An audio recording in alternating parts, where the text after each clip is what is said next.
Hello and welcome to the Superintendent's Corner. I'm your host, Konner Hines, alongside Superintendent Tim Saxton. Mr. Saxton, thank you so much for joining us today. Hey, it's always a pleasure being in a beautiful studio with great people. So jumping right in, there was some recent wind damages happening. Can you please tell us more about that and how it affected our schools? Yeah, I'd say last weekend was a very interesting weekend for the Valley.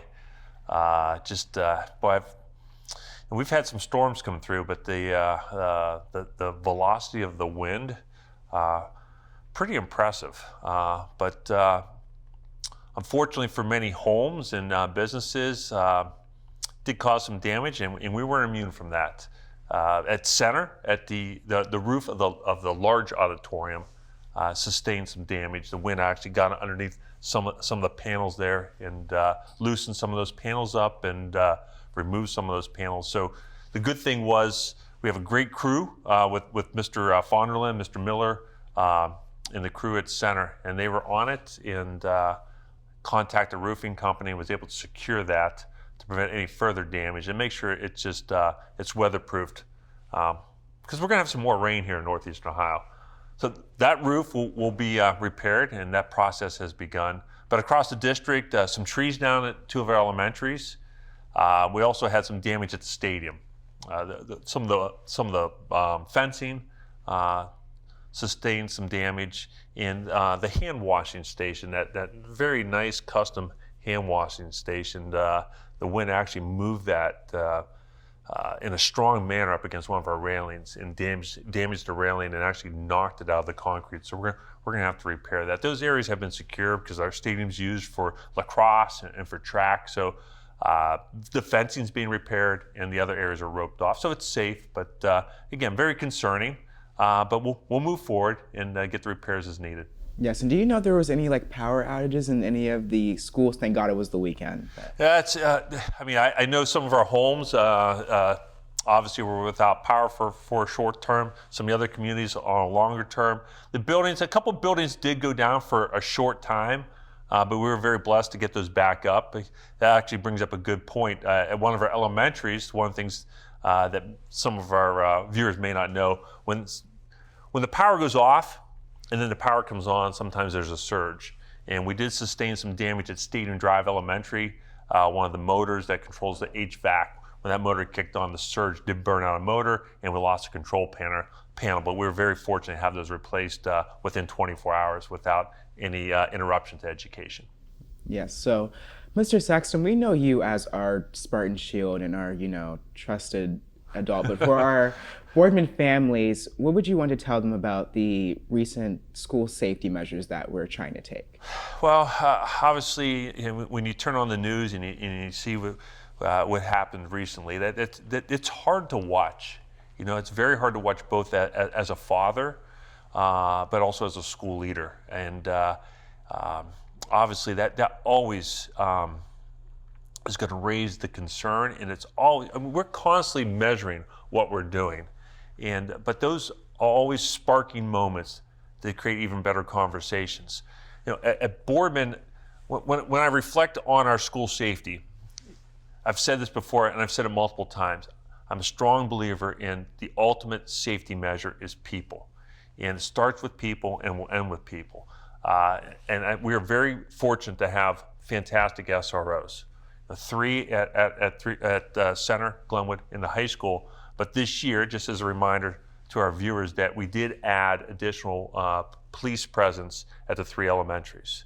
They're not dedicated SROs, but they are our regular Boardman Police Department officers. They're there every morning, and they're on site. So all 6 buildings have a police presence, and that is so important to have that authority figure there that's watching, protecting, and being proactive.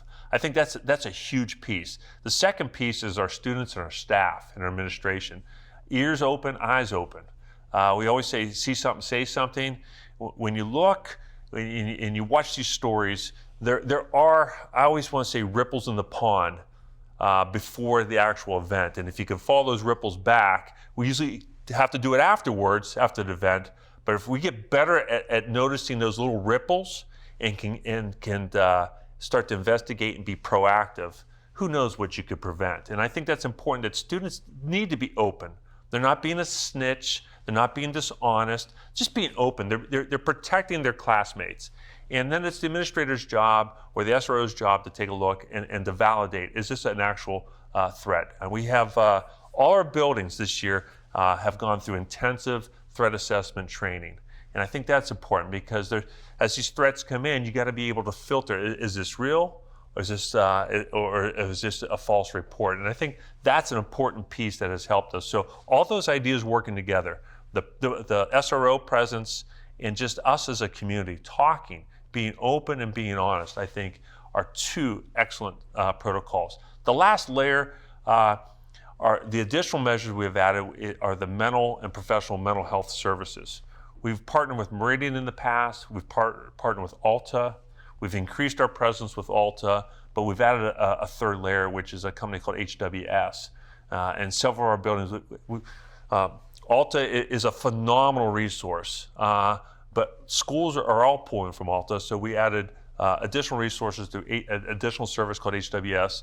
HWS is now serving our schools in different capacities and filling some of those gaps. And it's just another added measure to help our staff and help our students and help our families. I think all three of those working together give us a great shot at keeping our students safe.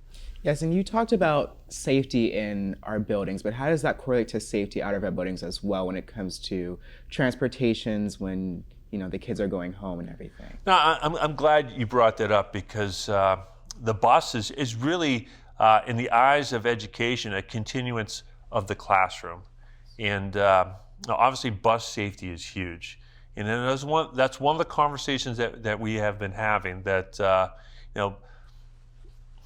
everyone can reflect on the moments that they rode a bus in their career. I think we all share that experience.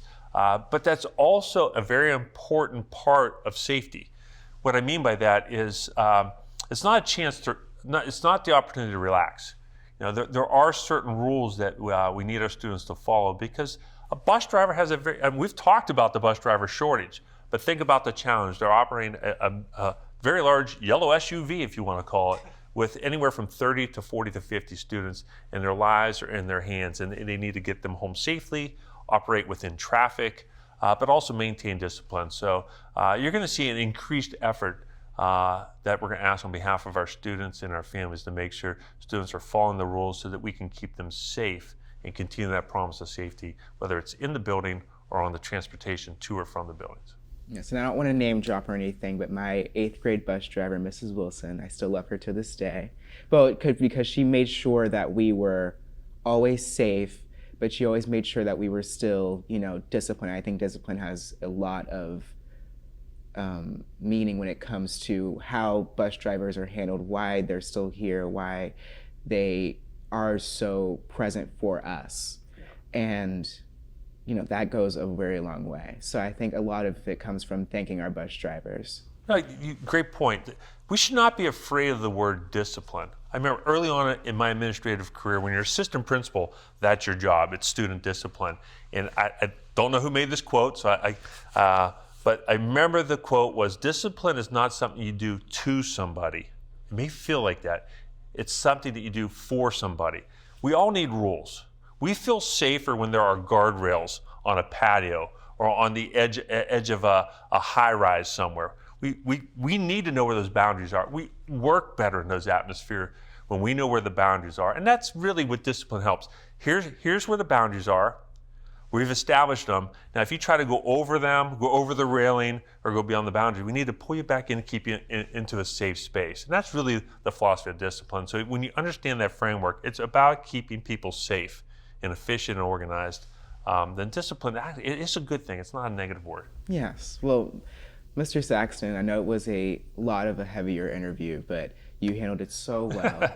Thank you. Like always, yeah. But it was very heavy topics, and thank you for very serious topics, right? Very, and thank you for giving not only the students here a lot of assurance, but also the Boardman families. Well, I know when you've gone through a tough situation and you've answered some tough questions, don't I usually get like a juice box as a consolation prize? Yes, yes. I don't get a juice box? No juice box? I think the whole cast had them at separate points because there were a lot of juice boxes. We purchased a I lot. wonder if anyone's going to get the reference watching this, but you did a great job. Thank you. I will tell you, I think I laughed for about 2 hours straight. You guys were very talented, and I really appreciated your humor. Speaking of a dad who's the king of dad jokes, so nice job. Thank you. Well, Boardman, it's been a pleasure. I'm your host, Konner Hines for BSTN, and have a great day.